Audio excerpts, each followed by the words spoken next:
Hello everyone, the Nerdy Steve here, and today I will be featuring a Gruul aggro deck in Standard. The list is in the description below. I'm going to talk a little bit about the plan of the deck, and then we'll play a couple of games. So, let's go. I featured a deck very similar to this a little bit ago, but this has some updates. What we basically want to do is attack and kill our opponent as fast as we possibly can with big, aggressive, hasty creatures. So we have, Reckless Stormseeker, which can give creatures that don't have haste. And then we also have Halana and Alena who can do the same. And we have, Quirion Beastcaller, Yavimaya Iconoclast, and Radha's Firebrand, which are creatures that are really, really big. They cost very little mana, and they impact the board a lot. Some of the updates that this deck has over the previous one is mainly the main deck Rending Flame. This card deals 5 damage to target creature or planeswalker. If that permanent is a spirit, Rending Flame also deals 2 damage to that permanent's controller. The spirit part is basically irrelevant. This is mainly here to kill Sheoldred. A lot of times, Sheoldred can come down and its big 4/5 body is enough to stop you dead in your tracks where you can't really profitably attack over it. But also, if Sheoldred lives for a couple of turns, your opponent is gaining life with each card draw. And as this is a very, very aggressive deck and we need our opponent to not gain life, Rending Flame is very, very important to stop the Sheoldred in its tracks. And Sheoldred, specifically in Best of 1, is really everywhere. So if you can't have an answer to Sheoldred, and you lose to Sheoldred, well, guess what? You're going to lose to all those decks. This deck also has Volatile Arsonist, which is a 4/4 that it can attack and it deals 1 damage to a bunch of different things. And I like this as a really, really high-end, creature to have. It's very, very versatile in how it can distribute damage. It can, oftentimes kill one of your opponent's creatures that would block it, and because it has Menace, it can deal, it just won't be able to be blocked. And being able to kill a planeswalker, mainly like Liliana or the Wandering Emperor, which is that 1 loyalty, without having to directly attack them, is a very, very important thing to do, specifically in these aggressive decks, right? If you send a creature to a planeswalker, you're not sending it to your opponent. So having that damage be free is really, really, really awesome. But other than that, there's not really anything special or nothing more to say about this deck, so let's go play a couple of games and see how it works. Also, if you haven't already, you should totally like, comment, and subscribe. That's a great way to help support me and this channel. If you have any deck suggestions, please let me know. I am always looking for more things to play. And I have a Twitch if you want to watch me play live Magic. And I have a Metafy if you're interested in coaching. Those links are down below. Now, thank you for watching, and let's play some games. Okay.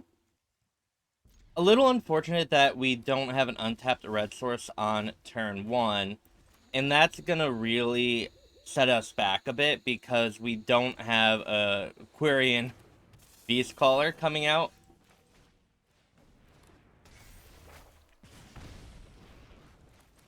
I also think I meant to play with Fire on the Weaver of Harmony, but that's fine.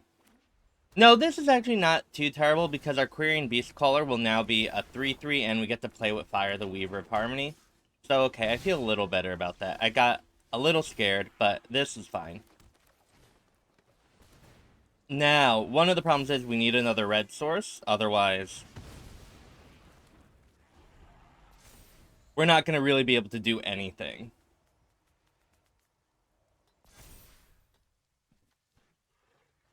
So the Human Monk, Generous Visitor. The Rending Flame gets to deal 5 damage to the Generous Visitor, and then deal 2 damage to that permanent's controller, which is a neat little interaction. We kind of really need an untapped red source, though, and we got it. And that was actually, like, the perfect draw, right? Because now we get to pump up the Etching of Kumano. That deals 1 damage from the Raiju, and we deal 6. And this next turn, right, we have the Play with Fire and Rending Flame. And Rending Flame can also target the Remnant of the Rising Star, and because it is a spirit, it will be killed. Or it will deal 2 damage to our opponent. Though I am potentially considering maybe we need to get rid of the human monk because that's really, really big, but I think we'll be fine. Oh. Well, Volatile Arsonist, let's see how it works here. We will deal 1 to that, 1 to our opponent. We don't have a Planeswalker to deal. Part of me really wanted to get rid of the Generous Visitor, right? However, if we leave the token, our opponent can then double block, and that's not good for us. With the Rending Flame and play with fire here, though, we're in a pretty good spot. Our opponent will not be able to block this turn because the Rending Flame is going to kill the monk. The Arsonist is going to kill the visitor.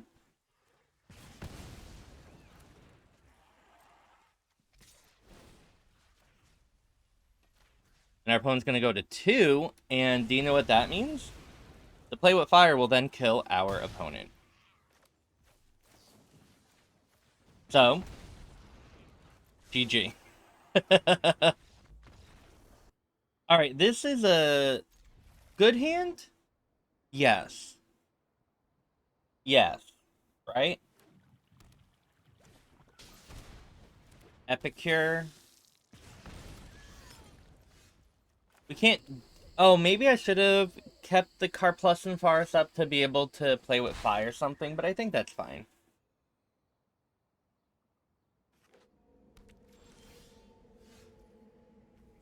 I will then Beastcaller say go.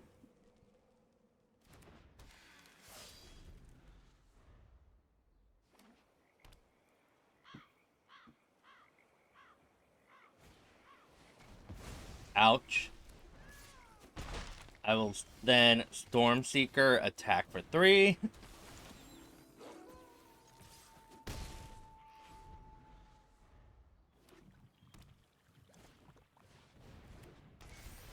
Fable's really good.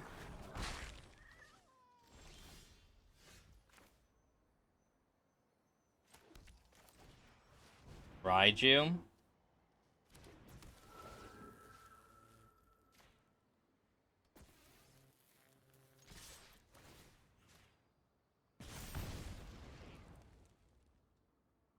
So, our opponent's at 8. We have a really big Yavimaya Iconoclast potentially coming up.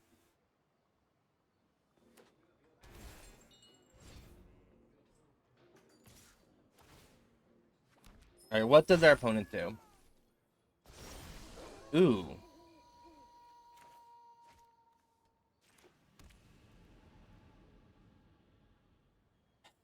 This is interesting.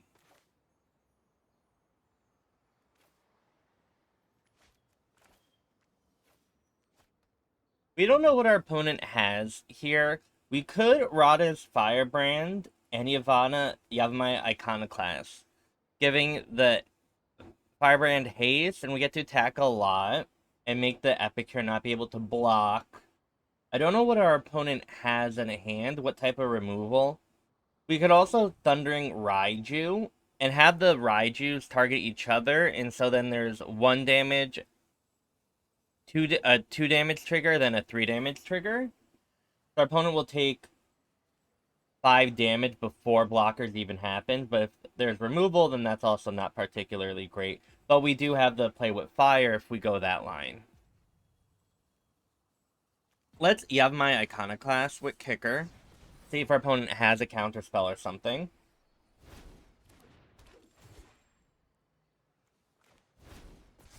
And then we can Radha's Firebrand. We will give Firebrand haste and trample. We'll then attack. Make the Epicure not block, and we'll put a counter on the Firebrand. So now our opponent is at 6 life and dead. Okay. Probably thought things a little too much, but GG. Okay, this actually seems pretty decent. We have the Kumano face Kakkazan, and again, turn 1 plays are just really, really important here, right? They're, like... They really, really help the deck go. Because, obviously, as an aggro deck, you want to put pressure on as early as possible. But Kumano into Beastcaller, it makes us put so much pressure so quickly. Because now we have this 3/3 creature that will grow because we have a lot of creatures. And it's going to be very, very hard for our opponent to be able to fight back. Unless they have, a removal right here like an Infernal Grasp, right? Our opponent is thinking and probably going, oh wow, look at this very overpowered start from our Gruul opponent. I don't know what I'm going to do. And that's good, because we want our opponents to lose.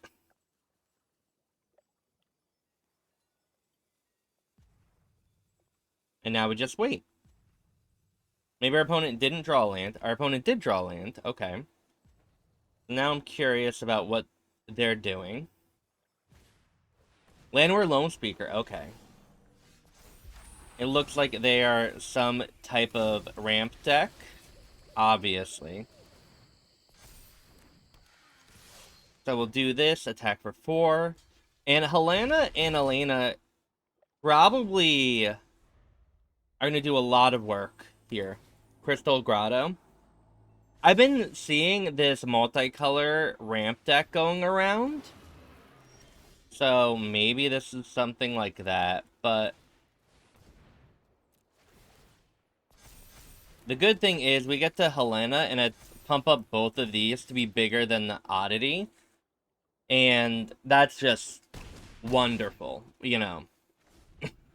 Like, our opponent doesn't really have that many good things coming up that can help. I'd be very, very surprised if there was anything. Now, maybe this would be a very different story if our opponent went first and had a way to pump up their Beastcaller. But one of the advantages of this deck is if you go first, right, there's just... your opponent's in a really, really rough spot. Let's just say that.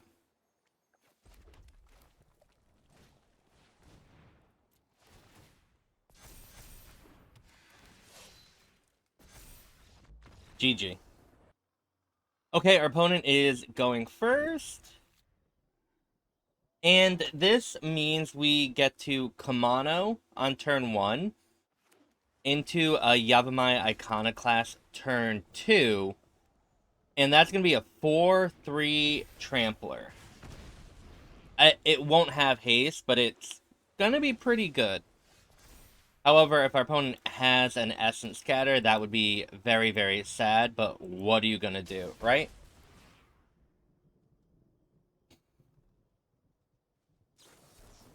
Yeah, so it looks like our opponent is on the Mono Blue Tempo deck.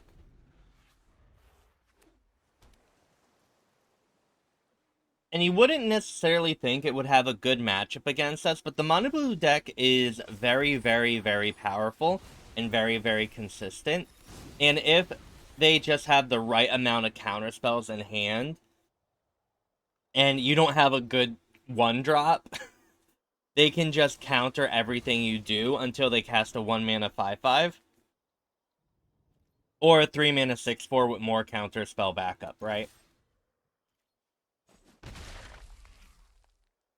It's a very, very powerful deck. And it's really, really powerful on the play. Is, like, the important part of this entire equation.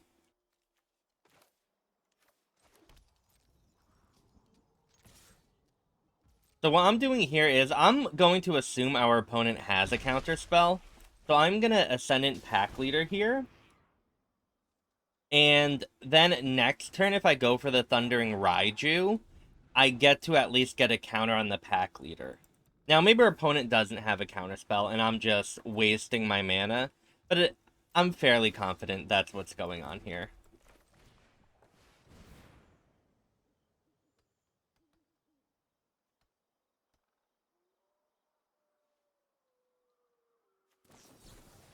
Alright, and it is a Syncopate. Okay.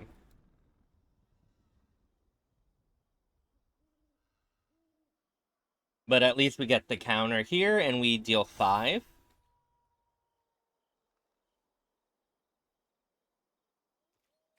Now again, we just have... Our opponent has done 3 counter spells, and it's been a disaster. If we go first, though, in this matchup, right, there's nothing our opponent has shown us that would have been able to counter our Iconoclast on turn 2. And so sometimes it's just a matter of playing first. But we also, our opponent's deck only runs 8 creatures normally. Some run Delver, some don't. And some run the Tolarian Terror, some don't. They usually run the 4 Haughty Gens, and if our opponent doesn't find a creature, they would have to, default to Fading Hope. And our opponent discarded 2 non-basic lands, which makes me feel like our opponent does have counter spells in hand. But I wonder what exactly is going on. Wouldn't surprise me if maybe it's multiple Tolarian Terror. Or that is a Fading Hope, okay. And a card on top, which I do not like to see, honestly. Ooh, Academy Lore Master. Let's kill it. See what our opponent has here. Urtai Scorn, okay. I think I want to draw another card.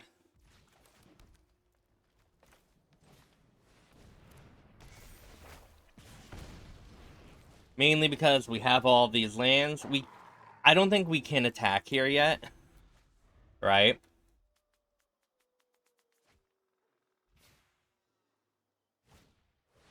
Ooh. That's interesting.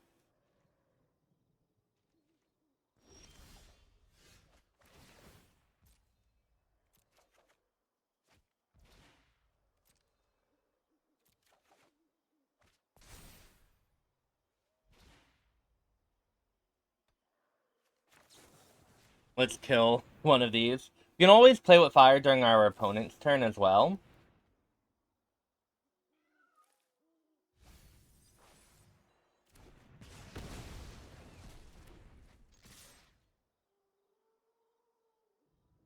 We'll see what happens here, but GG. Good game. Well, thank you for watching me play some Gruul aggro in Standard. This deck is pretty decent. I kind of am a little less hot on it than I was last time. I think as I play it more, right, it just feels a little less consistent and powerful than what else is going on in Standard right now. And I think unless you really aggressively mulligan for, a really strong 1-drop and 2-drop, 3-drop play, you can very easily fall behind in this format. And I think that is fine. This deck can do that, but I felt like in the best of 1 games, it just felt a little inconsistent, and like I really needed the cards to I needed to draw very well for things to go right, because there is no card draw in this deck, right? It is very much the epitome of an aggro deck, and you need to kill your opponent very quickly, and it can come out of nowhere and do a lot of things. But I feel like if your opponent has, a cut down, then a Inferno Grasp, or like a Brutal Cathar, it can really stop you in your tracks. And so for that, it just felt a little only okay. Again, it was good. It won a lot of games, and there's a lot to do here, and a lot of really cool sequencing and play patterns that I really enjoy. But, I think having to play a Rending Flame main deck to deal with a very popular creature is kind of a concession that maybe this aggro isn't in the best spot for this format, right? If you have to lose a 3-drop slot in your deck for a removal spell that cannot deal damage to your opponent's face, that might be a little sign like, oh, hey, maybe now is not the time. But regardless, this deck is fine. If you like Gruul, play it. It's great. But those are my thoughts. With all that being said, if you haven't already, you should like, comment, and subscribe. That's a great way to help support me and my channel. You could also watch me stream live at twitch.tv/thenerdysteve. And I also do coaching. My Metafy link is in the description below, as well as all those other links. Thank you for watching so much, and I hope you have a wonderful morning, afternoon, or evening wherever you are. Bye.